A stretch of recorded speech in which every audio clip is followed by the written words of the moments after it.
ISL 2025-26 ইতিমধ্যে আৰম্ভ হৈ গৈছে 14 তাৰিখৰ পৰা আৰু নৰ্থ ইষ্ট ইউনাইটেড FC খেলিলে প্ৰথমখন মেচ। নৰ্থ ইষ্ট ইউনাইটেড FCৰ কাৰণে এইবাৰ ISLৰ আৰম্ভণি খুব এটা ভাল নহ'ল, কাৰণ ইষ্ট বেংগলৰ হাতত নৰ্থ ইষ্ট ইউনাইটেড FCয়ে 3-0 গলত পৰাস্ত হৈছে প্ৰথমখন মেচত। আৰু আমি যিটো চিন্তা কৰিছিলোঁ নৰ্থ ইষ্ট ইউনাইটেড FCৰ এবাৰ কেনেধৰণৰ হ'ব খেলবিলাক, আৰু মই আগৰ ভিডিঅ'টো কৈছিলোঁ যে নৰ্থ ইষ্ট ইউনাইটেড FCৰ দুৰ্বলতা ক'ত আছে। এইবাৰ ডিফেন্সত অলৰেডি দুৰ্বলতা আছেই আগৰ পৰাই, আৰু এইবাৰ ফৰৱাৰ্ডতো আলাদিন নাই, কোনে কৰিব গ'ল। আৰু সেইটোৱে প্ৰথমখন মেচত নৰ্থ ইষ্ট ইউনাইটেড FCৰ দেখা গ'ল কৰা মানুহ নাছিল নৰ্থ ইষ্ট ইউনাইটেড FCৰ, আৰু 3-0 গলত সেইকাৰণে পৰাস্ত হ'ল। গ'ল দিয়া মানুহ থাকিলে হয়তো 3-3 হ'লহেঁতেন বা 2-2 হ'লহেঁতেন নৰ্থ ইষ্ট ইউনাইটেড FCৰ, সেইটো মই ক'ব বিচাৰোঁ। আৰু কথাটো হ'ল গ'লকেইটা নৰ্থ ইষ্ট ইউনাইটেড FCয়ে প্ৰত্যেকটো গ'ল ছেকেণ্ড হাফত খাইছে, অৰ্থাৎ 3টা গ'লে ছেকেণ্ড হাফত নৰ্থ ইষ্ট ইউনাইটেড FCয়ে খাইছে। প্ৰথম হাফত 0-0 গলত থাকি গ'ল, আৰু ছেকেণ্ড হাফৰো 65 মিনিটৰ পিছত গ'লকেইটা খাইছে। 65 মিনিটত এটা, 70 মিনিটত এটা, আৰু এটা 90+2 মিনিটত, অৰ্থাৎ 90 মিনিটৰ পিছত এক্সট্ৰা টাইমত। আৰু যিটো 90 মিনিটৰ পিছত একেবাৰে শেষৰ গ'লটো খাইছে, সেই গ'লটো কিন্তু এনে লাগিল যেন নৰ্থ ইষ্ট ইউনাইটেড FCয়ে হাৰ মানি লৈছিল। আৰু যিসকলে মেচখন চাইছে তেওঁলোকে নিশ্চয় জানিব শেষৰ গ'লটো কেনেধৰণৰ আছিলে। শেষৰ গ'লটোতো ডিফেন্সে হাৰ মানি লোৱাৰ দৰে হৈছিলে, আৰু আৰামত গ'লটো দিব পাৰিছিলে ইষ্ট বেংগলে।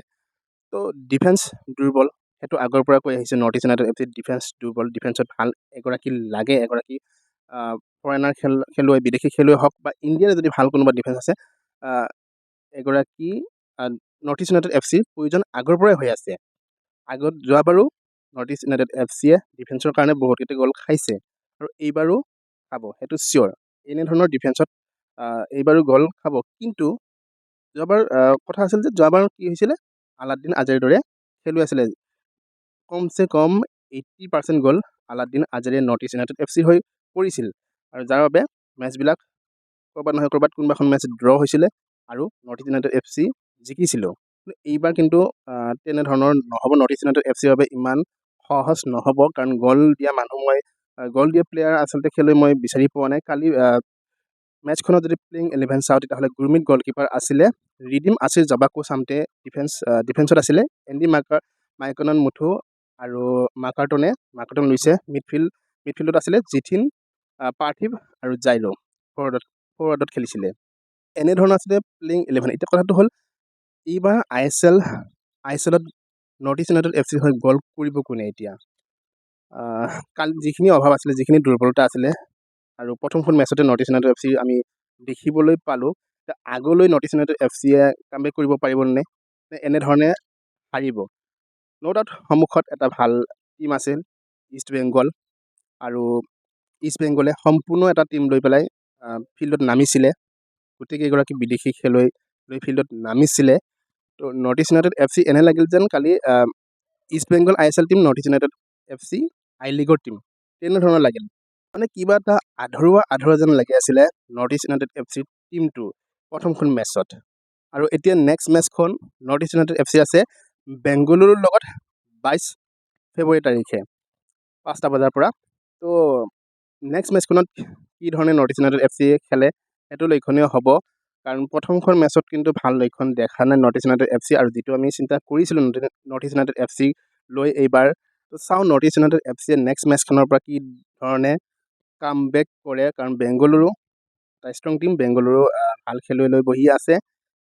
তো নৰ্থ ইষ্ট ইউনাইটেড FCটো দুৰ্বল দেখা গৈছে। বেংগলুৰু টীমটোলৈ যদি চাওঁ, তাতো নৰ্থ ইষ্ট ইউনাইটেড FC দুৰ্বল দেখিবলৈ পোৱা গৈছে। সেই মেচখনো নৰ্থ ইষ্ট ইউনাইটেড FCৰ বাবে ইমান সহজ নহ'ব, বহুত কঠিন মেচ হ'ব বেংগলুৰুৰ লগতো মেচখন। এতিয়াতো আৰু উপায় নাই, নৰ্থ ইষ্ট ইউনাইটেড FCয়ে এইবাৰ যিহেতু কোনো ধৰণৰ খেলুৱৈ আৰু চাইন নকৰিলে, আলাদিন আজাৰেও নাই, গতিকে কেনেকুৱা হ'ব নৰ্থ ইষ্ট ইউনাইটেড FCৰ পৰৱৰ্তী খেলসমূহ সেয়া লক্ষণীয় হ'ব।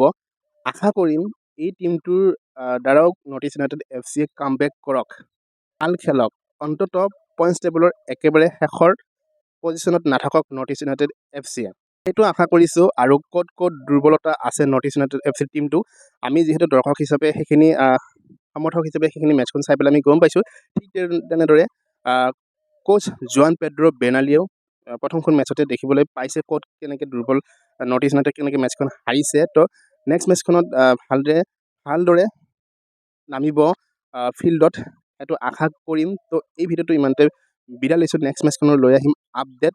চাই থাকিব ভিডিঅ'বিলাক ভাল লাগিলে সকলোৱে লাইক কৰিব, শ্বেয়াৰ কৰিব, লগতে চেনেলটো ছাবস্ক্ৰাইব কৰি দিবলৈ নাপাহৰিব। ধন্যবাদ।